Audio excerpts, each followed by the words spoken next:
Okay, everybody, welcome back to part 4 of our series on Was Joseph Smith a False Prophet? Today, from the book False Prophecies of Joseph Smith, we'll be looking at number 4. The copyright to the Book of Mormon would be sold in Toronto, Canada. Okay, so as I've stated already in my first 2 videos from last week, I've done all the checking on this book. The author, so far, near as I can tell, hasn't made any false statements. I was Mormon for 38 years of my life, so I do know a little bit about the Mormon Church. There are 56 false prophecies in this book. I have verified 33 of them. Okay, just getting that out of the way. I will verify all 56 before I make videos on them, obviously. So we know we can trust the book. I've looked at all the sources. So let's get into it. Number 4. The copyright of the Book of Mormon would be sold in Toronto, Canada. This is from an address to all believers in Christ. David Whitmer, page 30 and 31, winter 1829 to 1830. Joseph Smith sent Hiram Page and Oliver Cowdery to Toronto, Canada to sell the copyright of the Book of Mormon. Okay. In response to the following revelation that he claimed to have received from God through his seer stone. Let's see if I can back this up just a little bit. Okay. This revelation says, Joseph looked into the hat in which he placed the stone and received a revelation that some of the brethren should go to Toronto, Canada, and that they would sell the copyright of the Book of Mormon. Hiram Page and Oliver Cowdery went to Toronto on this mission, but they failed entirely to sell the copyright, returning without any money. Joseph was at my father's house when they returned. I was also there, and am an eyewitness to these facts. Jacob Whitmer and John Whitmer were also present when Hiram Page and Oliver Cowdery returned from Canada. Well, we were all in great trouble, and we asked Joseph how it was that he had received a revelation from the Lord for some brethren to go to Toronto and sell the copyright, and the brethren had utterly failed in their undertaking. Joseph did not know how it was, so he inquired of the Lord about it, and behold, the following revelation came through the stone. Some revelations are of God, some revelations are of man, and some revelations are of the devil. So we see that the revelation to go to Toronto and sell the copyright was not of God, but was of the devil or the heart of man. Remember last week in video 1 and 2, we kept talking about Doctrine and Covenants, section 3, verse 3, how it says, these things are frustrated, they are not of God, but they are of man. Obviously, this prophecy was frustrated. Joseph Smith claimed it was a revelation. They went and they failed. What does B.H. Roberts have to say? B.H. Roberts, LDS apostle and historian, records the following curious explanation regarding this Toronto revelation. May this Toronto incident and the prophet's explanation be accepted.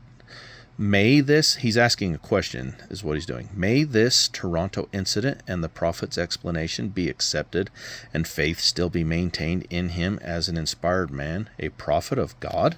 See, he's asking. Question mark.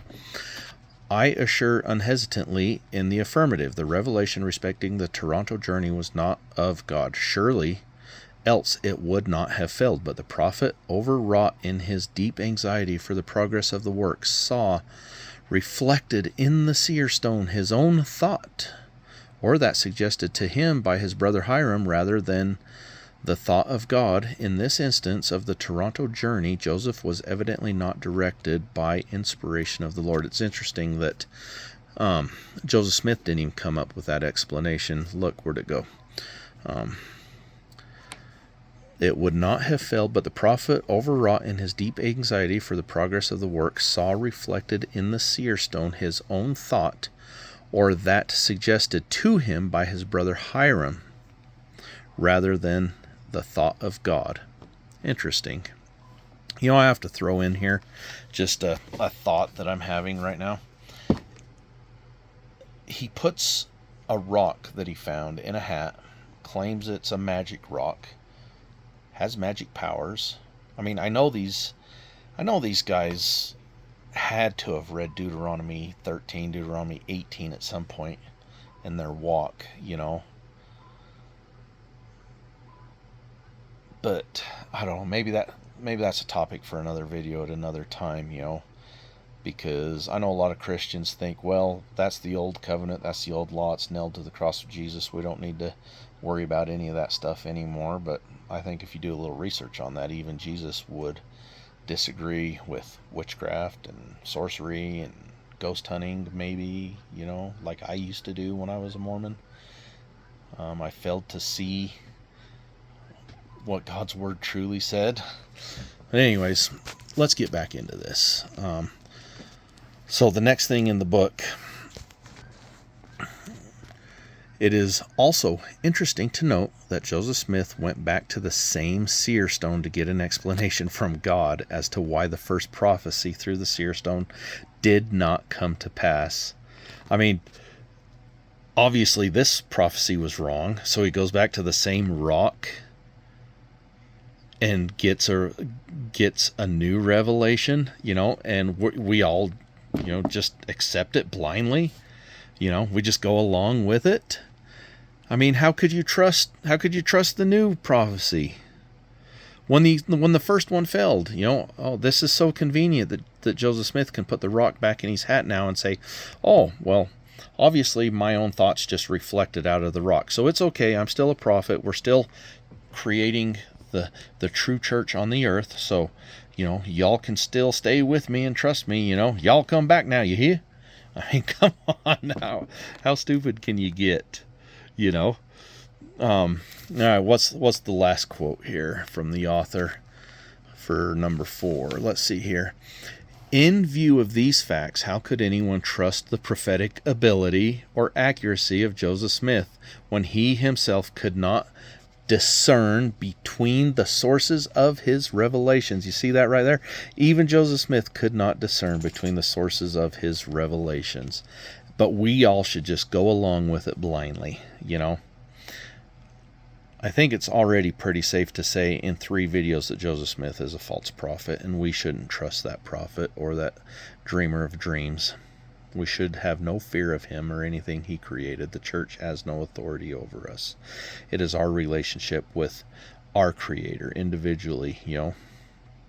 And it is for you to establish that relationship with your Creator, you know.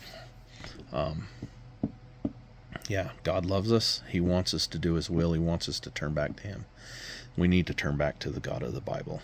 So stay tuned for part 4, where we will go into false prophecy number 5. Thank you very much.